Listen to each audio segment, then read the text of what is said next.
tarde! Seja bem-vindo ao terceiro episódio desse podcast, desse projeto chamado Reconnect, que busca reconectar você a Deus através da filosofia, através da reflexão, através do diálogo, através do pensamento. Pensamento que, infelizmente, hoje em dia, muitas vezes está raro e a gente precisa fomentar isso na nossa vida, na nossa sociedade, na nossa casa, em todos os lugares que a gente for.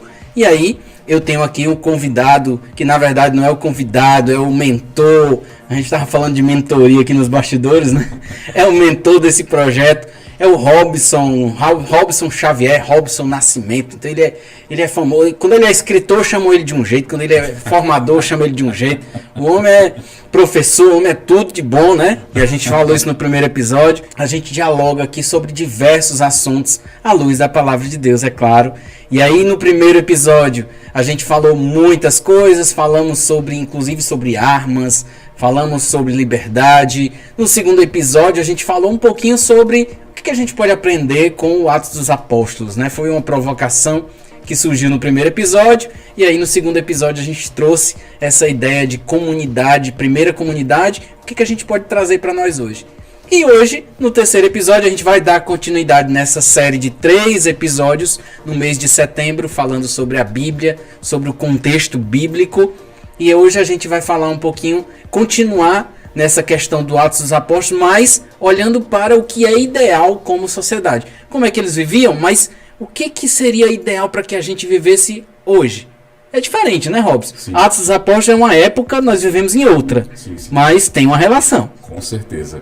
E é importante a gente continuar essa nossa reflexão, porque nós começamos a falar sobre isso no encontro anterior. Nós líamos aqui com vocês os Atos dos Apóstolos justamente para compreender que Lucas ele tem um projeto de sociedade. Um projeto de sociedade baseado no projeto de Jesus. E a partir dali, nós vamos vendo que existe sim um desejo de configuração de uma sociedade ideal, que a gente poderia até dizer de uma utopia de sociedade. Aí eu queria trazer para vocês algumas reflexões hoje que considero importantes. E as reflexões partem justamente dessa pergunta: existe uma sociedade ideal? Platão, por exemplo, no livro que ele escreveu, A República, ele vai falar de uma sociedade ideal. E essa sociedade deveria ser governada por um filósofo. Para Platão, aqueles que governam, eles tinham que ter tudo em comum. E Platão chegou ao exagero de dizer que os governantes não deviam nem mesmo ter família. E se tivessem família, eles deveriam compartilhar suas famílias com outros. Então, para Platão, na República, o ideal de comunhão, se a gente pode dizer assim, principalmente partindo dos exemplos de quem governa, seria, né, de deixar de lado a família nuclear, né, como a gente costuma dizer, a própria propriedade em vista do bem comum. Inclusive tem até uma frase que diz assim, entre amigos devemos ter tudo em comum. Então, Platão ele trabalhava com a ideia de uma sociedade que funcionaria bem se todos fizessem sua parte. Ele dividia a sociedade em 3, tinha lá os comerciantes e os artesãos, tinha os guerreiros e tinham os guardiões, entre eles estariam os governantes.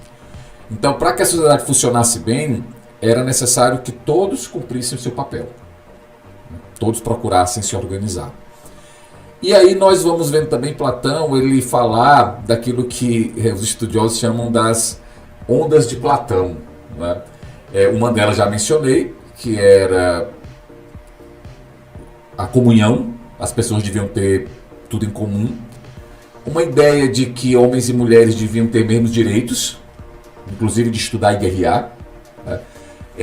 E uma outra ideia que se baseava, né, no acesso, né, de todos àquilo que é necessário para se viver com dignidade. Veja, Platão, apesar de cometer alguns exageros, no livro chamado A República, ele traz algumas indicações que puderam ser observadas muito tempo depois. Como, por exemplo, uma dessas ondas, a questão da igualdade entre homens e mulheres, que é uma coisa tão apregoada hoje, tão defendida hoje em muitos contextos sociopolíticos e educacionais. E aí, avançando um pouquinho, fazendo um salto, nós temos o próprio Santo Agostinho, que escreve um livro chamado Cidade de Deus. São 22 volumes, a Cidade de Deus. E existe um problema que Santo Agostinho enfrentou a princípio. As pessoas acusavam os cristãos de terem sido responsáveis pela invasão de bárbaros a Roma. Era a primeira vez que Roma havia sido invadida por bárbaros. E aí colocaram a culpa dos cristãos. A culpa é desses cristãos, desses que declaram aí amor a Cristo, Cristo como Senhor. E aí isso chegou aos ouvidos de Agostinho. Agostinho já era na época reconhecido como um grande teólogo, filósofo, e Agostinho foi responder: olha, a culpa não é dos cristãos. E aí ele começa respondendo usando a história, dizendo que Roma já tinha passado por situações semelhantes. Então era só olhar para a história que ia ver que situações semelhantes ou até piores tinham acontecido já, antes mesmo dos cristãos terem existido. Depois ele vai usar a filosofia para tentar também justificar o seu argumento. E por fim ele vai apresentar as bases daquilo que ele tem como uma sociedade ideal. E ele fundamenta isso na dimensão cristã. Então nós podemos ver que Agostinho, que foi muito influenciado por Platão, ele também apresenta uma cidade de Deus que, diz ele, já pode ser vista na própria relação entre Caim e Abel. Ele diz que Caim representaria a cidade dos homens, marcados pela violência, pela perversão, pelo ódio. E Abel representaria a cidade de Deus, marcada pela oblação, pela oferta, pela generosidade, né, pela doação de si. Então eles representariam um pouco a cidade de Deus, a cidade dos homens. Que, indo um pouco mais longe, ele até faz uma reflexão também dizendo que entre os anjos havia essa divisão de partida. Que existiam aqueles anjos que continuaram obedecendo a Deus, submissos a Deus, e existiam aqueles anjos rebeldes, né, que se rebelaram. Esses estariam do lado da cidade dos homens. Uma parábola que Jesus conta, que é interpretada por Agostinho também como sendo cidade de Deus, cidade dos homens, é a do trigo e do joio. O trigo seria aquele que representa a cidade de Deus e o joio a cidade dos homens. E trocando em miúdos, nós poderíamos dizer que para Agostinho a cidade de Deus é aquela que se distingue pelo amor. Se distingue pelo amor, é o que diferencia da cidade dos homens. Ele diz que nós olhamos a todos e não sabemos quem faz parte desta ou daquela cidade. Então como é que eu vou saber quem é quem? Pelo amor. Quando eu amo mais a Deus e ao próximo, eu me distingo como alguém que faz parte da cidade de Deus. Como eu amo mais a mim mesmo e desprezo a Deus, eu sou reconhecido como alguém que pertence à cidade dos homens. Então é preciso que se faça uma mudança. O ideal é que quem está na cidade dos homens queira migrar, né, fazer o êxodo para a cidade de Deus. E lá na frente, ainda fazendo uso um pouco da história e da filosofia, nós temos um outro santo, Tomás Moros, que é patrono da política, patrono dos advogados. Tomás Moros teve uma grande ascensão na Inglaterra, né, do século XV. Ele chegou a ser chanceler do rei Henrique VIII, era conselheiro do rei Henrique VIII. Então, um homem de grande influência na corte, um cristão devoto, né, um pai amoroso, segundo os seus biógrafos. E Tomás Moros, ele foi vendo aí o surgimento da Reforma Protestante. E com a Reforma Protestante também veio algumas dificuldades enfrentadas pelo próprio rei Henrique, que era o fato dele não ter nenhum filho homem para continuar o seu reinado. Ele era casado com uma filha da Espanha, né, a Catarina de Aragão, né, e ela já tinha dado 5 filhos e 4 haviam morrido, só tinha uma que tinha vingado, como ele costuma dizer aqui no Ceará, que era a Maria. Então ele decide desfazer o casamento. E do ponto de vista eclesiástico isso não era possível. Então ele argumenta junto às autoridades eclesiásticas que não querem aí um problema com a Espanha, porque isso seria estar tomando partido de um problema diplomático. Então eles dizem que a doutrina não permite isso, e de fato ela não permite, né? Então ele, aconselhado por pessoas que eram influenciadas pela reforma protestante, ele acaba criando a própria religião. E ele se torna o líder espiritual da religião, que são os anglicanos. E aí ele desfaz o casamento, casa com uma outra mulher, Ana Bolena, e ali a história continua. Como o objetivo não é falar da história, né, da dinastia inglesa, o Thomas Moros, nesse contexto, ele pede renúncia do seu cargo e ele é convidado a jurar lealdade ao rei Henrique e a sua nova esposa, e ele recusa. E por recusar ele é preso e posteriormente condenado à morte.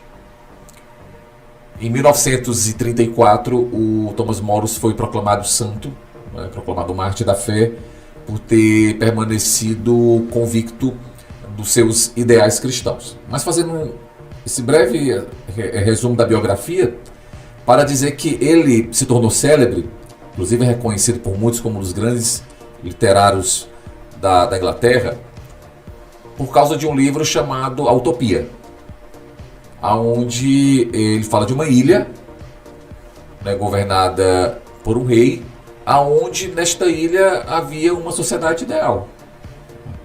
Alguns interpretam essa obra de Thomas Moros como essa visão idealizadora, esperançosa. Ele, inclusive, é o responsável por cunhar essa expressão hoje tão comum, utopia. E outros veem na obra uma crítica à própria Inglaterra, a própria forma como a Inglaterra estava lidando com as coisas a partir de então.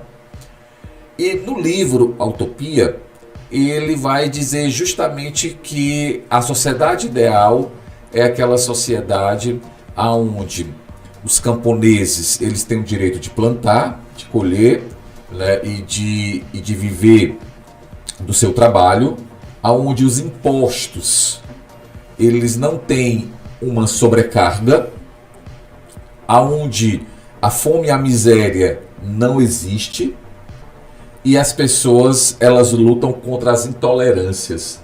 Nós falamos muito disso aqui, por isso que ao longo dessa semana eu quis trazer de novo, porque vira e mexe a gente traz isso, e essa obra vai falar justamente que é preciso lutar também contra as intolerâncias. E veja que o Thomas Moros está vivendo numa situação marcada justamente pela intolerância. Porque quem conhece um pouco a história sabe que protestantes e católicos travaram inúmeras guerras, inúmeras batalhas, houve inúmeras mortes por causa da fé em muitos países europeus, dentro desse contexto, né, de surgimento de uma nova fé, né, de uma nova doutrina, que é o protestantismo. E o Thomas não vê isso com bons olhos. Ele diz que é necessário combater a intolerância, né? E existe uma sátira que diz que na utopia aqueles que cometiam crimes eles deveriam andar com anéis de ouro e colares de ouro, né, para que eles pudessem compreender que aquilo que eles estavam procurando na verdade não era um bem supremo, não era o que de valor eles deveriam procurar. Então veja, partindo lá dos apóstolos, indo um pouco mais longe, voltando para a República de Platão, depois dando um salto mais na frente, vindo por Agostinho e por Thomas Moros, nós percebemos a mesma coisa. Existe sim uma sociedade pela qual nós devemos lutar. Existe sim uma sociedade pela qual nós devemos nos empenhar. E essa sociedade deve ser uma sociedade marcada pelo que há de melhor no ser humano e não pelo que há de pior. É uma sociedade onde prevalece aquilo que favoreça ao ser humano as melhores condições de vida. Então, você que hoje até quer saber em quem votar, nós estamos aí aqui no Brasil, né, aqui no Ceará, estamos nos preparando para mais um pleito eleitoral. É muito simples você escolher. Pode ser até que eu não esteja usando a palavra mais adequada, muito simples. Mas um dos critérios fundamentais para escolher em quem votar é se esse trabalha, se empenha por essa sociedade onde as pessoas possam viver e viver dignamente. Não é olhar para os discursos, os falatórios, né, para as propagandas, porque hoje o que prevalece muito são as propagandas que se faz sobre si mesmo. Né? Se cria muitas vezes uma imagem que é falseada, mas o real é aquilo que está favorecendo de fato o bem do ser humano, o bem da sociedade que nós estamos inseridos. Isso é fundamental. Se existe esse ou aquele candidato, esse ou aquele partido que vai na contramão daquilo que é melhor para a sociedade, melhor para o ser humano, ele está, na verdade, na contramão de um projeto que nós temos como fundamental, que é o projeto de Jesus. Robson, você falando aí de eleição, e eu não consigo me conter nas minhas perguntas.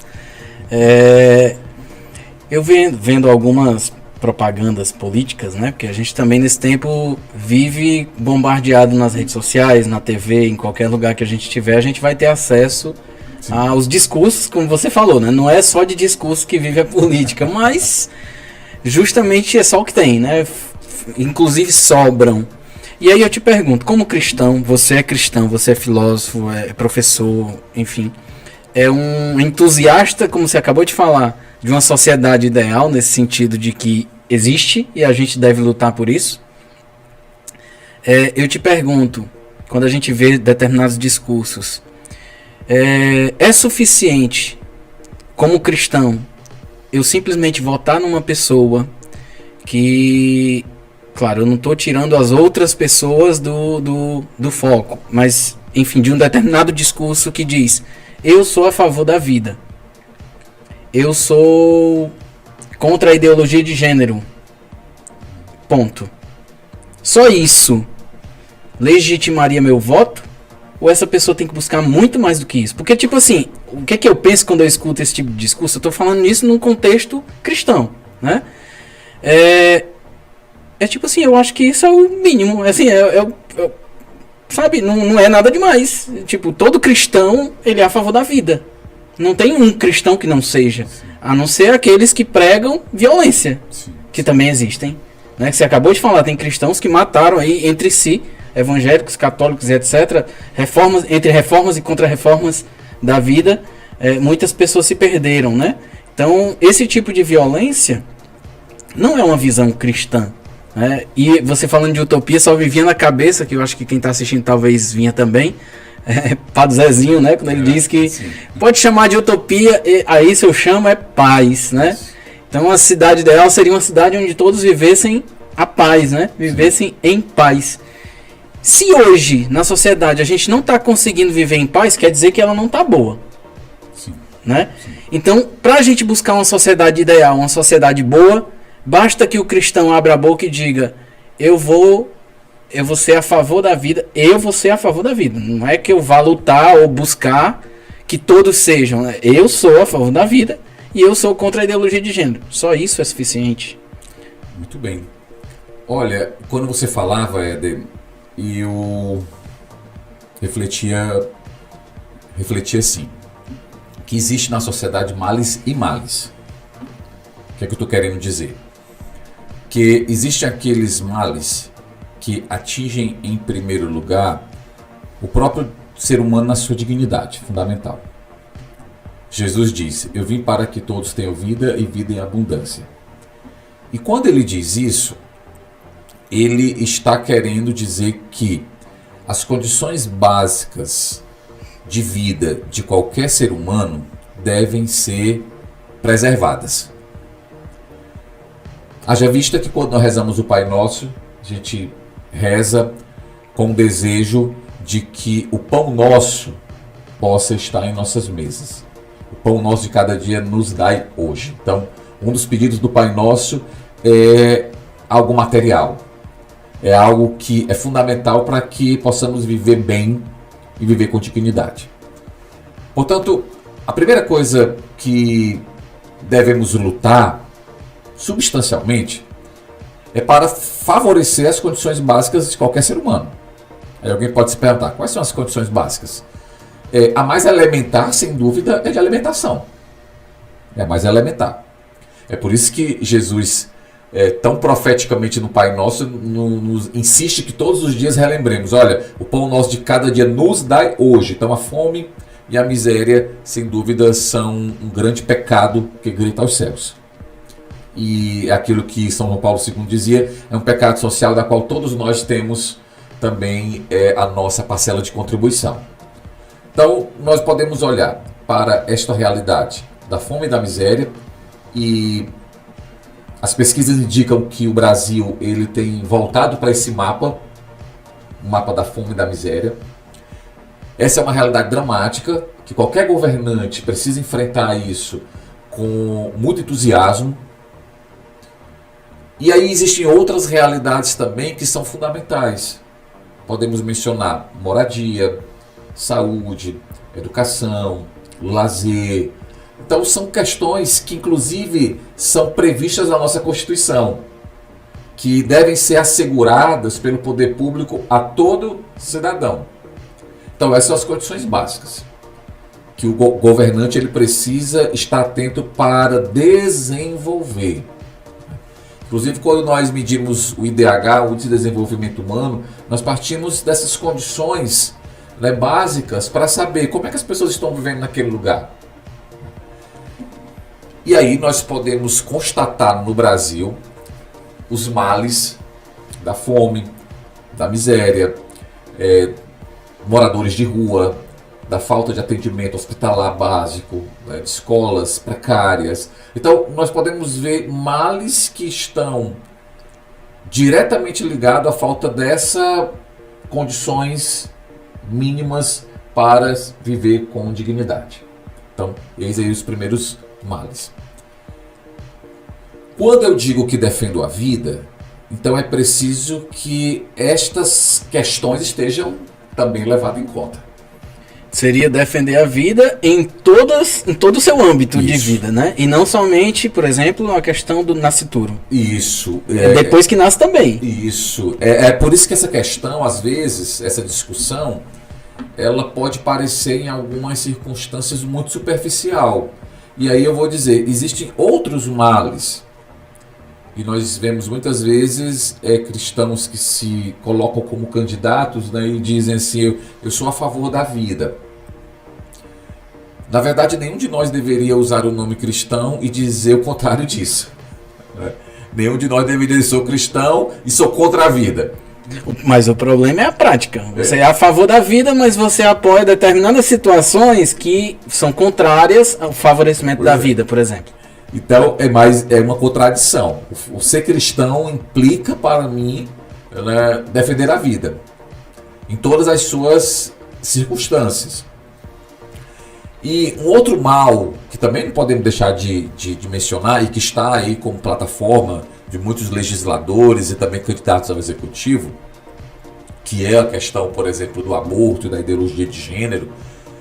Essas questões, elas também são males. Essas questões também devem preocupar. Nós não podemos jamais deixar de nos espantar com uma sociedade que legisla para impedir que uma criança nasça. Porque o primeiro direito fundamental que qualquer indivíduo tem já é assegurado quando ele é gerado. É assim que entende a lei brasileira. É importante o entendimento da lei brasileira, porque o aborto é uma questão muito complexa, Mas, em grande parte, aqueles que estão aí discutindo o aborto também deixam de discutir questões que são muito mais amplas, que é as questões relacionadas hoje, por exemplo, à revolução sexual, ao sexo livre, né, a falta de educação sexual. Então são questões que muitas vezes passam ao largo dessa discussão a respeito do aborto. Inclusive, como estão a cabeça das pessoas, né? A questão psicológica é uma situação muito difícil, depois da pandemia principalmente agravada. Sim. Né? E a gente tem aí jovens, adolescentes vivendo turbilhões nas suas cabeças, inclusive com o advento das redes sociais, da forma que é, né? Isso. Esses dias eu discuti até com um grupo de alunos essa questão, né, e via os alunos concordando, né, com uma certa reflexão que dizia respeito a eles mesmos, a sua tomada de decisão. Por exemplo, quando vão a uma festa e conhecem alguém, fazem sexo ali e se descobrem grávidas. De quem foi a responsabilidade pelo ato? Essa é uma questão. E aí essa mesma jovem muitas vezes chega e diz assim: vou fazer o aborto porque eu não posso atrapalhar a minha vida. Essa é uma questão muito grave. Que ela passa a ter que viver isso, a viver esse questionamento por questões que às vezes são pouco discutidas, que estão mais lá atrás. Que, como eu referi aqui, a revolução sexual, o sexo livre, a falta de educação sexual. Então, todas essas questões levaram essa jovem, em primeiro lugar, a querer fazer sexo e, muitas vezes, não saber da dimensão da responsabilidade que envolve isso. E aí, sim, isso é grave? Muito. Tá? Uma outra questão também que é grave, né, que merece uma discussão bem mais ampla e uma discussão sem paixões ideológicas que às vezes impedem o aprofundamento, que é a ideologia de gênero. Porque quando nós escutamos algumas pessoas discutindo e dizendo que ninguém nasce homem e ninguém nasce mulher, isso é muito grave. Na verdade, é você não levar mais em conta o aspecto biológico e você apenas leva em conta o aspecto social, que é subjetivo. É subjetivo. Então eu posso muito bem agora, na minha subjetividade, achar que nesse momento aqui eu não sou homem. Eu sou um gato. Vou começar a miar aqui no programa. Porque a dimensão social, apesar de ter o seu aspecto objetivo, é por isso que existem as ciências humanas que buscam a objetividade, mas ela tem também o seu aspecto fundamental ancorado na subjetividade. Por isso que o campo das ciências humanas é o campo onde se admite muitas discussões, diferente das ciências exatas, né, onde eu não tenho como mudar, né, a soma de 2 mais 2. Eu posso muito bem dizer que 4 agora não dá mais nem para me comprar 1 quilo de arroz. Eu vou fazer uma interpretação no campo sociopolítico. Olha, eu não consigo mais comprar 1 quilo de arroz com R$4, mas eu não vou poder mudar que 2 mais 2 é 4. Agora, no campo das ciências humanas que se admite as discussões, então é claro que vai haver fortemente a dimensão da subjetividade. E quando isso é discutido, isso gera uma confusão, isso gera uma falta de fundamentação identitária e que tem atingido principalmente aos mais jovens. E isso é muito grave também. Veja, por que eu falava inicialmente, quando a gente começou essa discussão a partir da sua pergunta? Existem males e males. Qual é o mal maior? Qual é o mal menor desses males? E é importante que vocês entendam uma coisa: a política é a arte do bem comum, como diz o Papa Francisco. Mas a política realizada pelos partidos políticos, ela é sempre uma coisa imperfeita. É sempre em busca de algo que favoreça mais do que menos.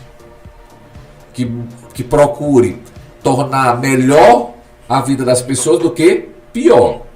Essa deve ser a dimensão da política. Então, por isso mesmo, nós devemos de forma muito racional pensar qual é o mal maior e o mal menor. Então, quando algumas pessoas elegem apenas alguns males, e esquecem de outros, elas podem estar aí abrindo caminho para uma discussão muito superficial da raiz dos males, dos problemas e ao mesmo tempo até da solução de problemas. Porque se eu não vou mais a fundo na raiz dos males, eu dificilmente vou ter condições de resolver os problemas. E aí eu volto à questão que dizia inicialmente. Se nós não garantirmos as condições básicas de vida da população, as condições básicas de vida do ser humano, nós estaremos indo na contramão do projeto de Jesus, porque é o projeto que diz, eu quero que tenham vida e vida em abundância. Durante muito tempo, algumas pessoas passaram a considerar apenas a dimensão espiritual do projeto de Jesus. E houve um tempo em que as pessoas passaram a considerar só a dimensão material do projeto de Jesus. As pessoas passaram a dizer, é preciso ter pão para alimentar os que têm fome, e passaram a esquecer do que dizia, é preciso ter pão para alimentar também a alma. Jesus fala, não só de pão vive o homem, mas todo alimento que procede da boca de Deus. Então houve um período que parecia que só o alimento que vinha da boca de Deus era suficiente, e houve um período que parece que só o alimento que vinha para a mesa era suficiente. E que, na verdade, o projeto de Jesus é um projeto que, como diz na doutrina social da igreja, veio para salvar todo homem e o homem todo. Então, se veio para isso, então não cabe a mim me preocupar apenas com o alimento espiritual, mas também com o alimento material. Cabe a mim não só me preocupar com as condições básicas para realizar um grupo de oração, uma missa, né, um encontro, mas também as condições básicas para que as pessoas possam viver dignamente nas suas casas. Essas questões estão intrincadas e não podem ser separadas. E se elas são separadas, na verdade o prejuízo é enorme para todos. Se o projeto de Jesus, a ação evangelizadora, ela separa essas duas dimensões, a espiritual da humana, então há um prejuízo enorme para todos. Porque pode chegar ao ponto de eu olhar para uma pessoa, por exemplo, que passa por uma necessidade e eu dizer assim para ela, olha, não se preocupa não, Deus vai te ajudar. É só o que a gente escuta. Ah, meu irmão, eu tô com problemas, tô com dificuldades, eu vou rezar por você. E aí às vezes, mas vem cá, como é que a gente consegue resolver esse problema? Tem um jeito de resolver esse problema? Então, às vezes, a coisa não avança. E às vezes me questiona até mesmo, e eu às vezes fico muito atento a até isso mesmo que eu digo. Porque assim, dizer assim que eu vou rezar por você também é uma dimensão importante. Está ligada até mesmo a obra de misericórdia espiritual. É por isso que quando eu fiz a pergunta eu disse só, né? Isso. Uma pessoa que só diz que é a favor da vida, porque a favor da vida eu também sou. Verdade. E muitas vezes um opositor também é. Sim, é verdade. Então, tipo assim, será que isso é suficiente? E aí a gente precisa se perguntar a vida de quem, né? A favor de que vida, né? Pode ser a favor da vida da minha família. Pode ser a vida de quem que eu tô, é verdade. Mas quando eu faço esse questionamento, é só fazer o seguinte, às vezes eu me vigio muito quando eu digo assim, vou rezar por você. De rezar mesmo. De não ser, porque eu sei também que essa é uma dimensão fundamental para que as coisas mudem. A confiança na ação divina, na providência divina, né, no poder de Deus que muda as coisas. Então, quando alguém fala comigo e eu digo assim, vou rezar por você, eu digo assim, eu preciso rezar mesmo. Porque senão é mais uma mentira, quem sabe, que nós estamos contando para nós mesmos. De nos considerar espirituais, de nos considerar muitas vezes homens de misericórdia sem ser. Apenas homens miseráveis por enganar e iludir as pessoas, às vezes num aspecto simples, mas que deixa de ser vivido na sua inteireza. Até a Bíblia traz para nós um exemplo muito claro no samaritano, né? No bom samaritano, onde muitos ali ditos religiosos passariam e não olhariam, fariam de conta que não viram, e aí uma pessoa que teoricamente é uma pessoa de oposição àquela fé dos primeiros, ajudou, né? Fez como a gente diria, botou a mão na massa mesmo, fez na prática, né? E o Papa Francisco, ele reflete longamente na Fratelli Tutti, com a parábola do bom samaritano, porque ela é muito ilustrativa para para nós, para os caminhos que nós queremos escolher como cristãos. Porque a dimensão fundamental da fé cristã se baseia no amor, na misericórdia, na compaixão. Por isso existem parábolas que são muito ilustrativas. A parábola do filho pródigo, a parábola do bom samaritano, para nos mostrar de fato como nós estamos vivendo a nossa vida. Porque quando o Papa reflete com esta parábola, muitas vezes ele vai mencionar, por exemplo, a questão do imigrante, das pessoas que estão saindo de suas terras, forçadas muitas vezes por guerras, por disputas políticas, por questões climáticas, e nem sempre são acolhidas nas terras estrangeiras. E ele traz esta parábola para dizer, olha, aquele que é estranho a nós precisa da nossa compaixão. A palavra estrangeiro significa isso, aquele que é estranho. Aquele que é estranho a nós precisa da nossa compaixão. Precisa do nosso auxílio, porque compaixão é auxílio, é alívio da dor do outro. Então, o Papa menciona esta realidade, mas se você olhar para uma realidade anterior que o Papa explora na Laudato Si, ele nos leva a pensar, inclusive, no próprio lugar que nós vivemos, na terra que nós pisamos. Eu quando li Fratelli Tutti e Laudato Si, eu vi uma sabedoria do Papa Francisco que me impressionou. Porque primeiro é o seguinte, onde é que nós vivemos? Terra, planeta. Como é que estamos vivendo aqui?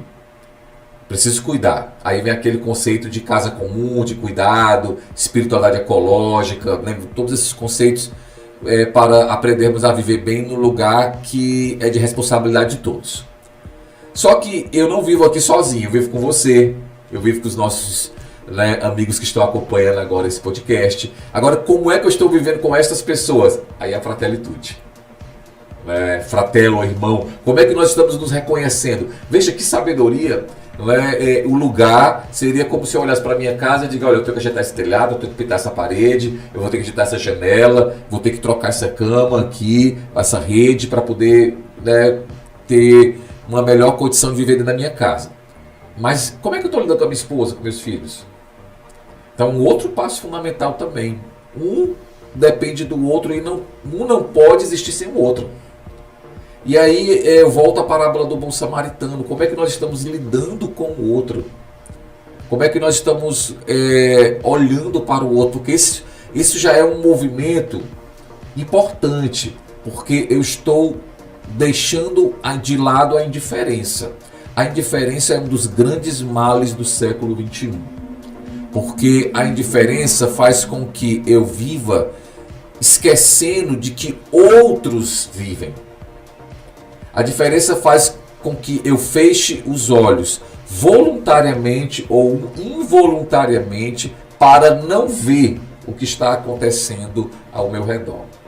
A indiferença, ela impede que eu realize qualquer ação em favor do outro, porque o que vem em primeiro lugar sou eu mesmo. E a compaixão que nós podemos ver na parábola do bom samaritano, ela é fundamental para enxergarmos em primeiro lugar o outro e depois procurarmos o alívio necessário para aquele outro, que pode ser realizado por mim, mas também por outro. Porque às vezes não sou eu que vou conseguir realizar, mas quando eu enxergo aquela pessoa deixa de ser invisível. Se ela deixa de ser invisível, outros vão enxergar a partir dos meus olhos. Olha que coisa, vão enxergar a partir dos meus olhos. O morador de rua, o migrante, o desamparado. É a cultura de construir pontes. Isso, construir pontes. Construir pontes, cruzar olhares, como a gente queria dizer, mas é uma cultura onde eu venço a invisibilidade.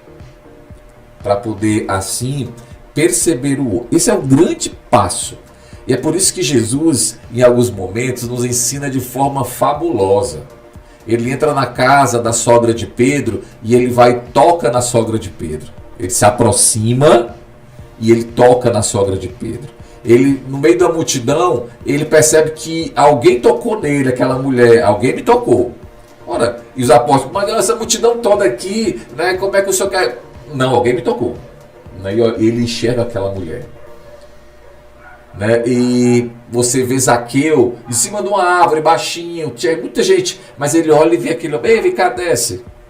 Então Jesus, ele rompe com essa cultura da invisibilidade. As pessoas para ele são seres, né, que não só são vistos, mas devem ser amados. Mas para vencer a cultura da violência, o primeiro passo é pelo menos ver. Porque se eu ver, eu vou falar.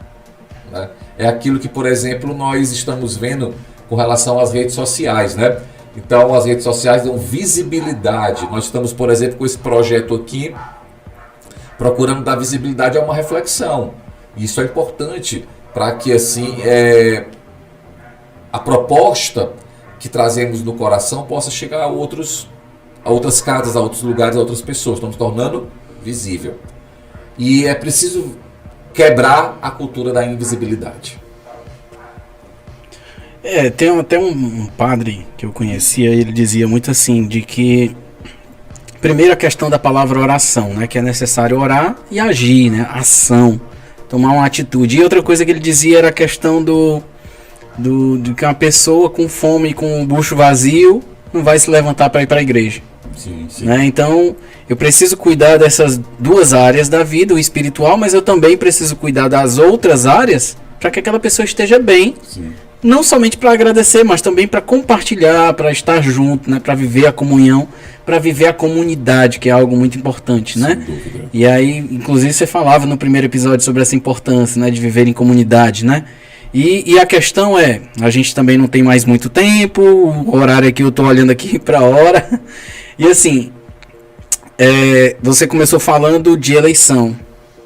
Queria que você fechasse nesse sentido, trazendo para nós um pouquinho naquele povo de Deus que a gente comentou, talvez até em outras partes da história do povo de Deus, como é o regime democrático, como é que se trabalha, né? Existe, você no episódio passado a gente conversou um pouquinho, e a gente falou, por exemplo, sobre a eleição, como é que funcionava, e aí eu quero te perguntar, existe uma... Vamos dizer, existe, como é o tipo de liberdade, ou como é o tipo de regime que predomina na história do povo de Deus? Porque a gente tem a questão do patriarcado, a gente tem a questão, talvez, a própria eleição mesmo, a gente tem o escolhido, a gente tem aquele que, ou talvez o mais velho, né? Então a gente tem várias formas de trabalho. Muitos questionam a questão que a gente até comentou em off, né? A questão do comunismo, a questão do socialismo, né? Até que ponto o cristianismo tem uma linguagem de organização democrática? Muito bem. Eu acho que nós poderíamos tentar responder isso primeiro voltando ao Antigo Israel. Porque o Antigo Israel, ele se organizou em primeiro lugar com uma sociedade tribal. Nessa sociedade existia muito o aspecto democrático, porque havia uma discussão dentro da comunidade tribal, as comunidades eram autônomas e muitas vezes elas se uniam por um propósito em comum. Um desses propósitos, por exemplo, era defender a própria terra. Então elas se uniam e existia algo que as unia. Além dessas situações que eram marcadas pela necessidade de sobreviver, tinha uma outra coisa que os unia, que era a fé no Deus único. Era a concepção monoteísta da religião que passava a existir naquele momento. Os judeus, eles escolheram logo depois disso a monarquia. Eles escolheram em grande parte por causa da influência das nações vizinhas. E eles dizem, olha, todas as nações têm rei, nós precisamos de um rei. Então eles mudam a forma de organização sociopolítica e agora eles se tornam uma monarquia. E, na verdade, a tradição do livro de Samuel é uma tradição que não era muito favorável a esse tipo de mudança. Se você ler Samuel sagra o primeiro rei a contragosto. E aí, depois disso, nós vamos ver que a monarquia ela se desenvolve com bons reis e com péssimos reis. Nós encontramos aquele refrão que se repete continuamente no livro dos reis. Esse rei agradou a Deus, esse rei desagradou a Deus. Esse rei fez o que né, agradava a Deus, esse rei fez o que desagradava a Deus. A partir dessa tomada de decisão de ser uma monarquia, foi isso que Israel conheceu durante toda a sua história até a época de Jesus. Foi a monarquia, o poder, né, legitimado por uma pessoa, um imperador, né, um monarca. Logo após Jesus também, foi isso que prevaleceu. Foi isso que prevaleceu ao longo de muito tempo. E aí nós passávamos a ver dois poderes, né, o poder espiritual e o poder temporal, né, a espada e a mitra, né, como alguns costumam dizer, porque nesse momento a preocupação cristã não era de estabelecer uma nova forma de governo, mas era de permear as formas de governo existentes e fazer com que o projeto de Jesus se estabelecesse ali. Em alguns momentos isso deu certo, em outros não. Por exemplo, São Francisco de Assis foi uma figura que Deus levantou para questionar, né, o distanciamento da igreja dos valores alinhados ao projeto de Jesus. Uma igreja muito preocupada com riquezas, com ganância, né, com poder. E Francisco, pobrezinho de Assis, ali marcado pela pobreza, vai mostrar para a igreja para onde ela deve voltar novamente. E aí o Papa Francisco não escolheu esse nome à toa, né? Ele também está indicando que é preciso fazer um caminho de retorno, né? De retorno aí, né, a um projeto. Então é muito importante nós também mencionarmos isso. E a igreja foi vivendo esse período, né, buscando sempre estabelecer, né, um pouco as bases das formas de governo. Porque veja, alguém pode perguntar, existe um modelo ideal que o cristianismo ensina sobre gestão, gestão da coisa pública, né, sobre formas de governo? Jesus diz, o meu reino não é deste mundo. Logo, ele não está querendo dizer que a gente não deva se preocupar com as questões ligadas à política, não, mas ele está querendo dizer o seguinte, eu não vim estabelecer uma nova forma de governar. Eles estão governando assim, eu não vim para governar. Eu não vim para dizer assim, olha, é a democracia, a monarquia, é o parlamentarismo, é isso que é o melhor. Não. Eu quero que vocês entendam que em tudo que escolherem é preciso que o meu projeto possa permear isso. E essa é a grande questão hoje fundamental, né? A democracia, né, ela se dá logo após as grandes revoluções, a Revolução Americana, a Revolução Inglesa, a Revolução Francesa. Elas foram fazendo com que os antigos ideais, né, da Grécia, eles voltassem à cena, né, a democracia grega pudesse ser novamente trazida como um exemplo, como modelo, e aí a igreja está ali também. E aí você percebe que nesta ruptura e nesta mudança, existiam aqueles que queriam que a monarquia continuasse, estavam estabelecidos dentro dessa forma de governo, inclusive resistiram a essa mudança para a democracia. Hoje a gente percebe que grande parte já está estabelecida, né, nessa forma de governar, né, nesse jeito de governar. A própria doutrina social da igreja vê com bons olhos essa forma de exercício, né, do poder, né, que é a democracia, faz menção a isso. Então, no fundo, o que é necessário para nós percebermos é onde está o projeto de Jesus. E isso é que é fundamental, né? Não é, por exemplo, querer estabelecer aqui um governo terrivelmente evangélico, como nós escutamos essa expressão. Não é isso, né? O projeto de Jesus não veio para estabelecer uma teocracia. Não precisa trocar todo o STF, nem todos os governantes por cristãos autênticos, ou pelo menos que dizem ser autênticos. Não precisa. A necessidade onde é que está o projeto de Jesus? Porque a democracia, ela é um governo que admite, nós falávamos disso já aqui em um episódio, admite as diferenças. Então, se eu quero um governo terrivelmente cristão, usando essa expressão mais uma vez, logo eu não vou admitir diferença. Então eu impeço a dimensão do diálogo religioso. E não é isso que se espera, né? Se espera realmente que haja diferenças e que nas diferenças se discutam para se buscar o que é melhor. O que é que se espera de cristãos na política? É que eles façam esse projeto de Jesus acontecer. E esse projeto leva em conta também o direito do outro de existir e do outro ser. Então, não podemos pensar assim, eu vou estar com o cristão ali para ele defender o interesse da minha igreja.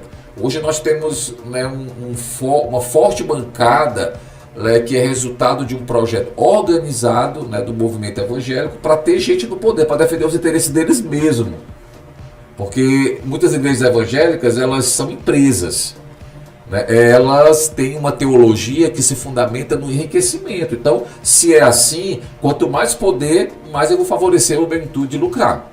Mais isenção de impostos, mais tudo que Por isso beneficie. por isso eu tenho que ter gente lá. Não deveria ser assim, né? Não deveria ser assim, pelo menos entre os cristãos.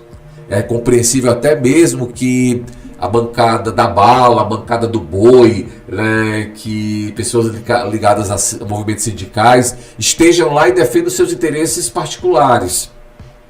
Mas os cristãos não deveriam estar lá para defender interesses das suas igrejas. Na teoria, o cristão deveria ser por todos, né? Isso. Ser pela pessoa Isso. humana. E se há algo além da pessoa humana, você mencionou muito bem que o cristão deveria lutar, é pelo direito de ser cristão. E aí, estar ali na política seria também, né, continuar fazendo valer o direito de ser cristão.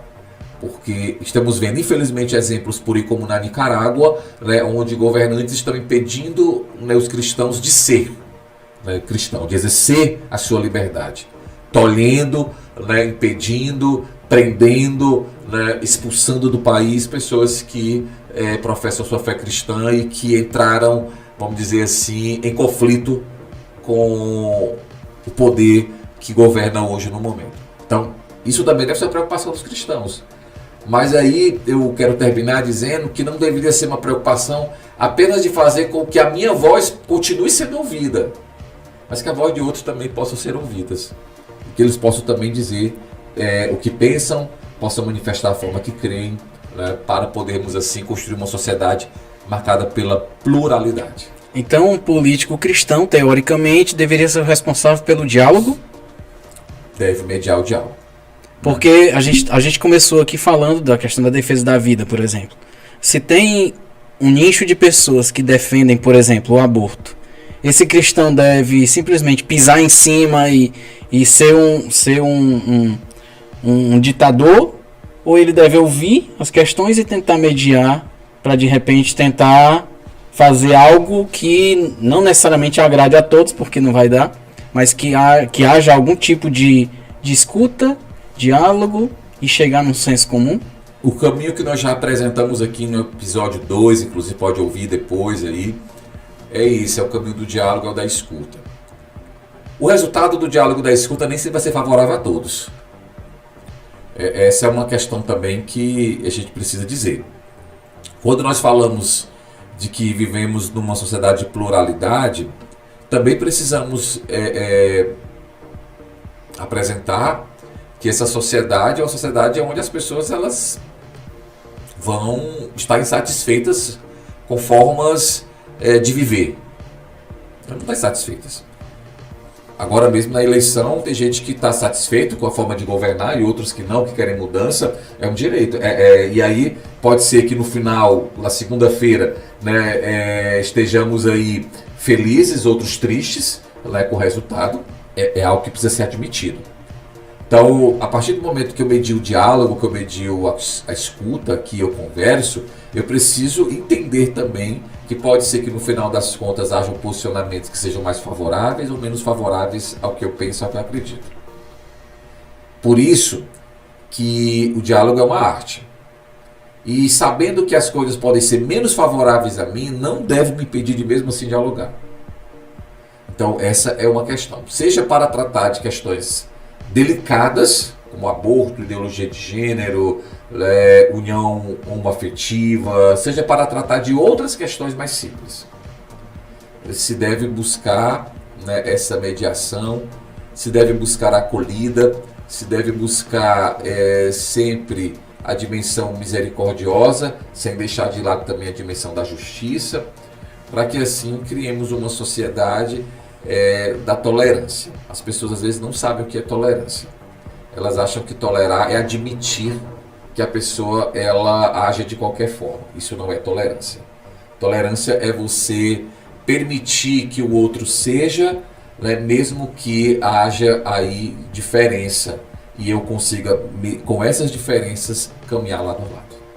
Muito bem, estamos chegando aqui ao final do nosso encontro de hoje, encontro rico, e com certeza esses 3 momentos que a gente teve falando sobre Bíblia, a gente não falou só sobre Bíblia, falou sobre muita coisa, né? A gente vai continuar tendo aqui, toda quinta-feira você pode acompanhar aqui no nosso podcast Reconnect, você pode mandar para todo mundo, compartilhar, porque é um momento de diálogo mesmo, é um momento de conversa, um momento formativo e um momento em que com certeza é rico para cada um de nós. E inclusive, aqui na descrição do vídeo você vai também poder colaborar conosco com esse projeto que é fundamental para que ele exista. Muito obrigado, Robson, meu querido. Estamos juntos, meu irmão. Valeu. Até a próxima semana, se Deus quiser. Tchau, tchau. Tchau, tchau.